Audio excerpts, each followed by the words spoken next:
waktu itu udah senang ke pendidikan. Maka jangan salah kalau anak-anak kita juga, cucu ya dari mereka, itu kan semuanya sudah sekolah dan pada mampu. Karena apa? Nah inilah, maka mempersiapkan generasi Islam ke depan adalah yang ini adalah tugas kita semua. Jadi sekali lagi, jangan berhenti hanya jadi Nur Faizi sebagai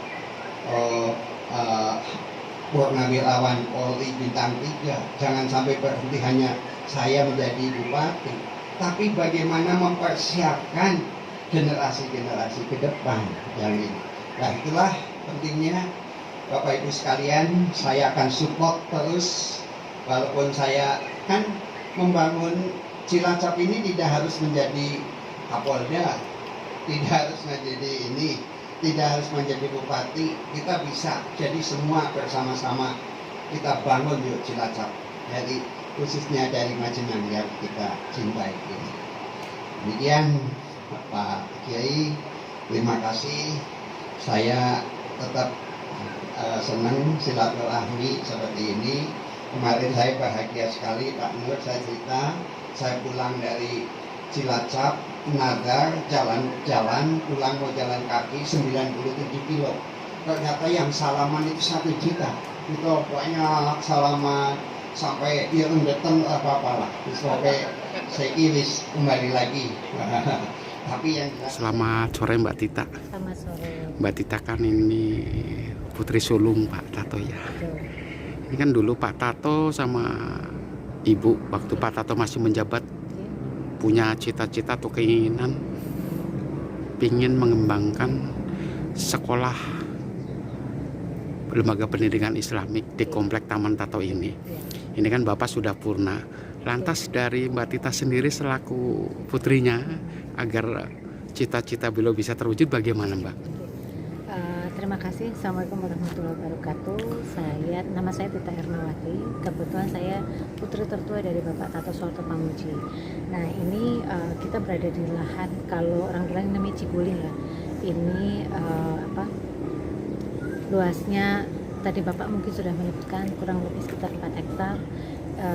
Insya Allah dari keluarga kami sudah sepakat untuk mewakafkan tanah ini, utamanya untuk lembaga pendidikan. Kenapa? Karena pendidikan itu menurut saya, pendidikan dan kesehatan itu menurut saya nomor 1 untuk membangun generasi bangsa ke depannya. Jadi kalau anak itu tidak terdidik dengan baik, kemudian juga tidak sehat, nanti ke depannya kita tidak akan mencetak generasi emas untuk anak-anak di masa yang akan datang, untuk kemajuan Indonesia juga. Ini di sini niat Bapak dan Ibu dan juga keluarga mewakafkan ini untuk membuat lembaga pendidikan yang ikut mencerdaskan, ikut turut serta mencerdaskan kehidupan bangsa, terutama karena ini kan karena kami beragama Muslim, jadi di sini akan dibangun pondok pesantren Hafidzoh gitu, untuk juga ikut mencerdaskan kehidupan bangsa yang secara Islam. Lantas ini Bapak Bupati Pak Tato sendiri waktu masih menjabat Bupati juga sudah banyak ya hafid-hafid yang sudah dikuliahkan ke kedokteran. Apakah mungkin nanti dengan manajemen yang bagus setelah ini bisa terlaksana atau bisa dijalankan lembaga pendidikan Islam ini akan kayak gitu juga nantinya Mbak Tita? Insya Allah ini kami berikhtiar untuk sebelum membangun lembaga pendidikan, otomatis kan seharusnya ada perencanaan dulu. Nah, ini di perencanaan kami ingin membantu membuat manajemen yang bagus dulu untuk nanti pengelolaannya supaya lebih bagus. Karena kenapa? Kalau manajemennya bagus, insya Allah kedepannya juga kalau dimanage dengan bagus, insya Allah kedepannya juga akan menghasilkan output yang baik.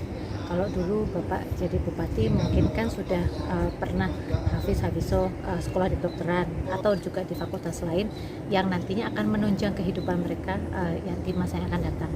Paling tidak mereka yang hafizoh itu punya skill, jadi ya bisa ngaji, ya jadi dokter, atau misalkan bisa jadi yang lain. Nah, keinginan kami di sini juga seperti itu. Jadi para hafiz dan hafizoh mereka diberi bekal ilmu pengetahuan supaya nanti ada dokter yang hafizoh, kemudian ada insinyur yang hafizoh, dan mungkin ada pekerjaan lain yang dia hafiz dan hafiz.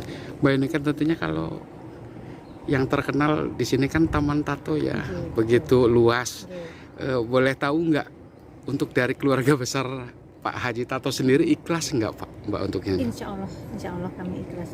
Saya sendiri sudah berbicara, diskusi dengan adik-adik, lebih tepatnya ya, karena kan yang anaknya Bapak ada 4, bukan cuma saya, tapi juga ada adik-adik saya. Insya Allah kami ikhlas dan sudah ikhlas sama Bapak untuk sama-sama mewakafkan untuk tabungan di masa yang akan datang. Lantas gini Mbak, ini kan mau membentuk lembaga pendidikan Islami ya. Oke, ya. Yang akan saya tanyakan, kok tidak pendidikan formal, terus pilih yang pendidikan Islami, itu apa alasannya Mbak? Nah itu tadi kembali yang saya bilang, karena kami kan jadi cita-citanya Bapak, cita-cita Ibu dan keluarga, banyak sih memang lembaga pendidikan yang formal juga ada, tapi mereka yang hafiz-hafizo itu menurut saya seharusnya diberi perhatian lebih. Diberi perhatian lebih itu supaya mereka ada bekalnya itu loh. Jadi mereka belajar agama ya, belajar Quran ya, tapi juga ada bekal lain yang nanti ke depan mereka punya skill. Artinya dokter kalau hafiz-hafizo kan lebih ada nilainya, lebih ada keunggulannya. Atau misalkan sekarang kan banyak influencer, insinyur dan segala macam, kalau hafiz-hafizo kan lebih ada keunggulannya, lebih ada nilainya. Insya Allah selain juga mencerdaskan kehidupan bangsa, membentuk karakter anak bangsa. Oke Mbak Tita, selamat sore, terima kasih banyak atas waktunya. Assalamualaikum warahmatullahi Itunya udah diisi belum ya? Oh iya, saya sama. Mudah-mudahan selalu dalam lindungan Allah Subhanahu wa taala. Al-Fatihah. A'udzu billahi minasyaitonir rajim. Bismillahirrahmanirrahim. Alhamdulillahirabbil alamin. Sama-sama pan.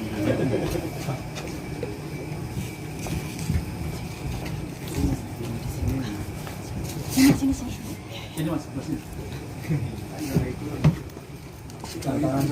Bismillah. Beliau kita berdoa kepada Allah Subhanahu wa taala. Narariyah. Mudah-mudahan husnul khatimah, kembali kepada Allah dan